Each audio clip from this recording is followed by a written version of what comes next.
Okay, let's dive into this. Welcome to this explainer, which covers part 8 of the incredibly comprehensive 8-part tutorial, IPv6 Troubleshooting for System Administrators and Technical Support. This is brought to us by Virtualization Options LLC, a fantastic technology research, education, and advisory organization based out of Colorado. Now, if you're a system admin or a tech support pro who already knows the ins and outs of IPv4 troubleshooting, and you're currently supporting your organization's migration to IPv6, well, you are in the exact right place. Today is strictly focused on Chapter 8 of this material, and it's really about the ultimate unlearning of your outdated IPv4 habits. The rules of the game have completely changed, and we absolutely need a brand new diagnostic playbook.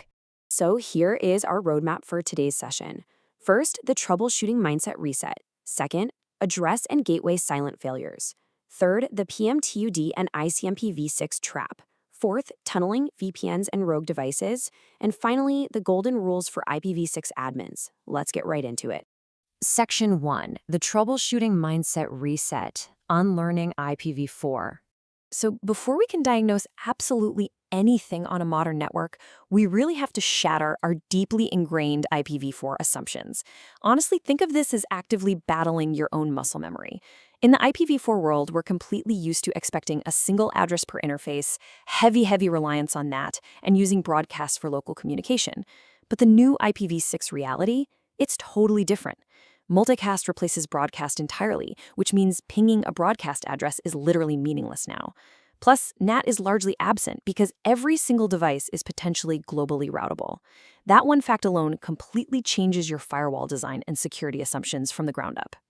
Now, what's really interesting about this is how it actually looks on a machine. In IPv4, you expect to see a single 192.168 address, right?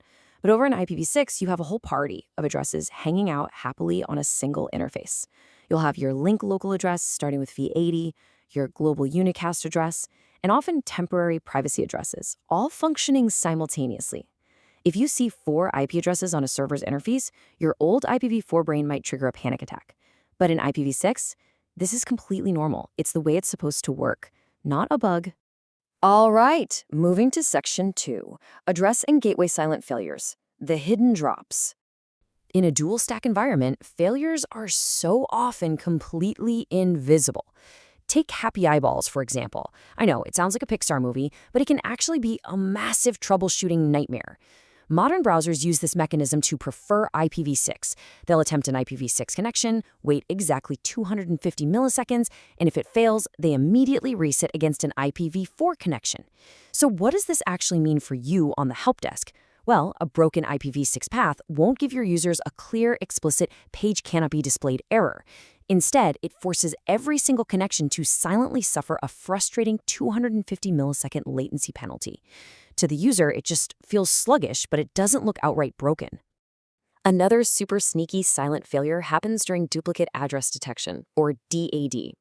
When an interface comes online, it fires off a neighbor solicitation just to make sure its new address isn't already taken. If another host responds, boom, conflict detected, and the address is flagged. The chronological sequence goes DAD initiated, conflict detected, and then no connectivity. To actually fix this, you have to jump straight into the command line. Run IP6 address show and specifically hunt for the DAD failed flag. If you see that flag, you're likely dealing with cloned VMs that have identical MAC addresses or maybe a rogue device sitting on the segment. Then we have silent gateway drops. This is a big one.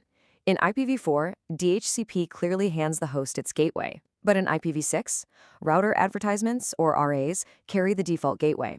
Listen to this. There is no explicit DHCP gateway renewal in IPv6. None. Hosts rely entirely on periodic RA refreshes. If those RAs get blocked somewhere on the network, hosts silently lose their default route. Also, if a router sends an RA with a lifetime of 0, it's explicitly telling clients to immediately stop using it as a gateway. Your command line reality check here is absolutely crucial. Run IP6 route show default to verify if your host actually knows how to get out of its local subnet. Section 3. The PMTUD and ICMPv6 trap. Why large packets hang. Okay, this is arguably the single most classic ticket that plagues support desks during an IPv6 rollout. I really want you to picture this specific scenario. You get a ticket. The user swears the network is up because they can ping the server perfectly fine.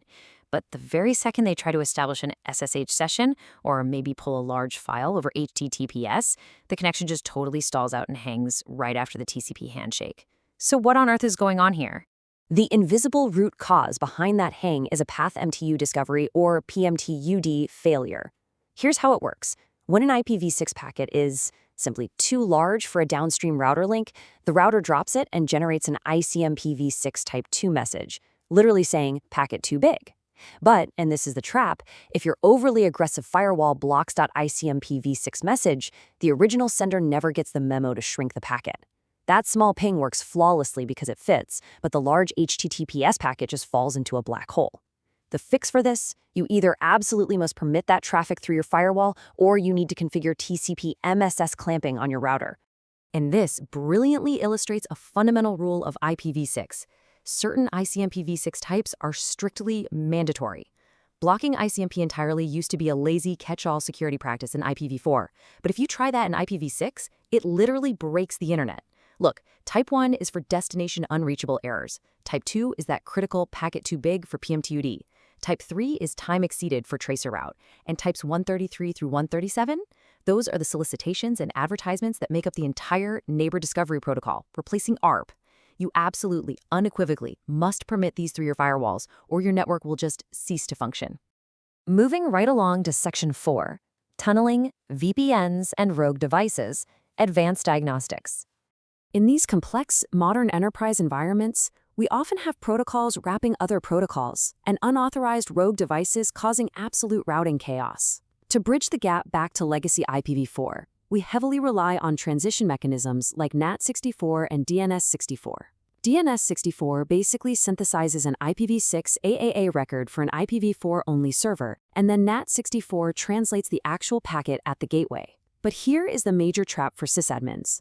If you have an application that uses a hard-coded IPv4 literal, meaning it tries to connect directly to something like 1.2.3.4 instead of a proper hostname, it bypasses DNS64 entirely. And on an IPv6-only network, that connection completely breaks. Next up, VPNs and rogues.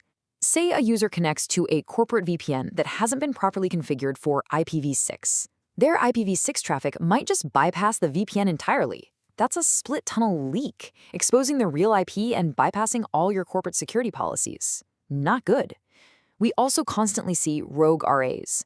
This often happens when a developer spins up a Docker bridge network or someone clones a VM incorrectly.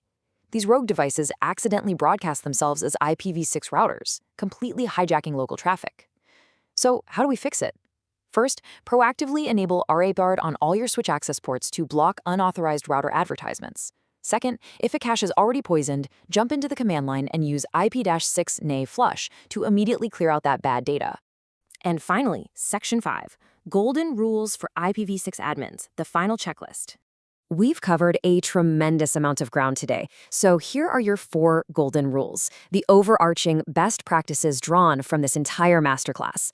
Rule number 1, never, ever block ICMPv6 entirely. It is the absolute lifeblood of the protocol. Rule number 2, remember that NDP replaces ARP, and because it relies so heavily on multicast, you really need to understand the dependency on MLD snooping on your switches. Rule number 3, multiple addresses on a single interface are completely normal. Do not waste hours troubleshooting that as an error. And rule number 4, always document your prefix delegations. A silent prefix change from your ISP will quietly break all your static configurations. Oh, and a quick pro tip. Whenever you are troubleshooting a dual-stack machine, always use curl-6 and curl-4 to explicitly isolate whether the failure is happening on the IPv4 side or the IPv6 side. As we wrap up this explainer, I want to leave you with a provocative thought to chew on. Is your legacy firewall configuration silently suffocating your IPv6 rollout right now, all under the misguided guise of outdated security best practices? As we've seen, so many of these invisible, frustrating failures boil down to systems simply dropping required IPv6 traffic. I highly invite you to audit your own networks today, double-check those firewall rules, and put an end to the hidden drops. Thanks for joining me, and happy troubleshooting out there.